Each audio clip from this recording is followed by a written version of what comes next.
देर रात से ही लगातार जय श्री राम के उद्घोष हो रहे हैं, क्योंकि आज रामनवमी है और पूरे भारत में रामनवमी धूमधाम से मनाया जा रहा है। खासकर बिहार की अगर बात करें तो बिहार में अभी फिलहाल मेरी मौजूदगी हनुमान मंदिर में है, जहां देर रात से ही लोग यहां पंक्ति में खड़े रहे और जैसे ही यहां हनुमान मंदिर का जैसे ही पट खुला, लोग अंदर आने लगे और लगातार जय श्री राम के नारे लगाते हुए यहाँ हनुमान जी की पूजा करने लगे। नमस्कार, आप देख रहे हैं अमर उजाला में कृष्ण वल्लभ नारायण। आज सबसे बड़ी बात यह हुई कि कुछ देर पहले यहाँ पे महामहिम पहुंचे और वो यहाँ आरती में शामिल हुए। यहाँ पे आरती में शामिल होने के बाद वह पत्रकार से जब रूबरू हुए तो उन्होंने स्पष्ट रूप से कहा कि कहने के लिए भले हिंदू एवं मुसलमान या कोई भी धर्म अलग अलग धर्म है, लेकिन अगर माने तो दिल से सभी एक ही हैं। और इसका उन्होंने सीधा यहाँ उदाहरण दिया कि वह जब आए तो उसमें यहाँ आरती का समय हो गया था और वह कुछ देर खड़े रहे, फिर आरती में शामिल हुए। आरती में शामिल होने के बाद वह पूरी तरह से जब तक आरती खत्म नहीं हुआ तब तक आरती में वो खड़े रहे। इसके बाद उन्होंने भी पूजा अर्चना की, टीके लगाए और फिर यहाँ से फिर निकले हैं। तो कुल मिलाकर कहें तो यह महामहिम ने एक संदेश दिया है कि सभी धर्म हैं वो एक हैं। और ये सबसे बड़ी बात यह है कि रामनवमी के मौके पर जब वह हनुमान मंदिर यहाँ पे पहुँचे तो लोगों की जो अवधारणाएं हैं, जो कहने के लिए कि अलग अलग हिंदू का अलग पर्व है, मुस्लिम का अलग पर्व है,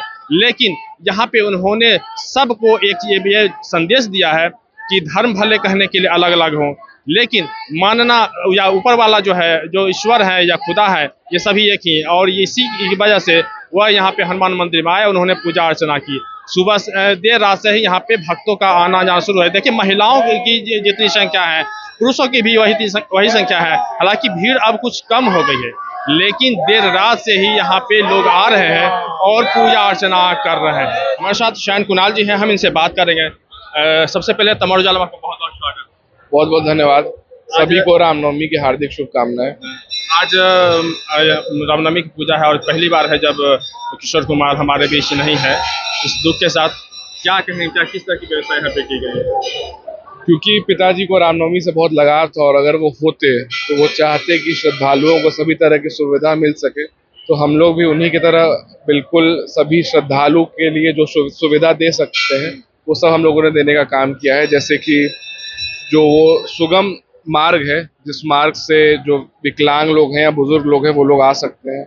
इसके अलावा जितने भी रास्तों में जहाँ भी भक्त लोग जिस रास्तों से आएंगे उसमें कारपेट की व्यवस्था, पंखे की व्यवस्था, जो भक्त यहाँ से निकल रहे हैं सबको हनुमान चालीसा का निःशुल्क हनुमान चालीसा वितरण, और यहाँ से निकलने के पश्चात न्यू मार्केट के साथ कोऑर्डिनेशन में भंडारे का आयोजन। तो ये सब छोटी छोटी चीजें हैं जो हम लोग, तो यही सब हम लोग श्रद्धालुओं के लिए इस बार कर रहे हैं। लेकिन मुझे लग रहा है जैसे पिछली बार भी मैं यहाँ पे आया था और अभी इस बार मैं आया हूँ, मुझे नहीं लगता है कुछ विशेष अंतर है। जिस तरह से वो किशोर कुमार जिस तरह से करते थे, यहाँ पे व्यवस्थाएं करते थे, उसी तरह की व्यवस्थाएं भी हमको लगा। क्योंकि वो लोगों को एम्पावर कर देते थे, उनको सिखा देते थे। जैसे कि हमारे लड्डू डिवीजन के जो हेड है शेषाद्री जी, वो इतना अनुभवी हो गए हैं वर्षों से रामनवमी में कार्य करते हुए कि पिताजी के द्वारा ही सिखाए गए हैं कि वो मतलब सेल्फ वो लोग ये काम कर रहे हैं इस बार भी। और जैसे सुरक्षा का मृत्युंजय जी भार संभालते हैं, तो वो लोग भी जो गार्ड का डेपुटेशन जो है वो उस अनुसार किए हैं कि भक्तों को ठीक से उनका दर्शन हो सके। हमारे बीच पापा नहीं है, पर उनके संस्कार हमारे साथ है, उनका आशीर्वाद हमारे साथ है और बहुत कुछ वो सिखा के हम लोग को गए हैं। उनके आशीर्वाद से ही आज रामनवमी का जो आयोजन है महावीर मंदिर में, बिल्कुल जैसा वो कराते थे वैसे ही उतने ही भव्य तरीके से हुआ है। तो ये सब उनके आशीर्वाद के साथ है और उनके आशीर्वाद से सब अच्छा है। पटना से अमर उजाला के लिए कृष्ण वल्लभ नारायण। अगर आप ये वीडियो YouTube पर देख रहे हैं तो हमारे चैनल को सब्सक्राइब करें और बेल आइकन को दबाना ना भूलें। अगर आप Facebook पर ये वीडियो देख रहे हैं तो हमारे पेज को लाइक करें।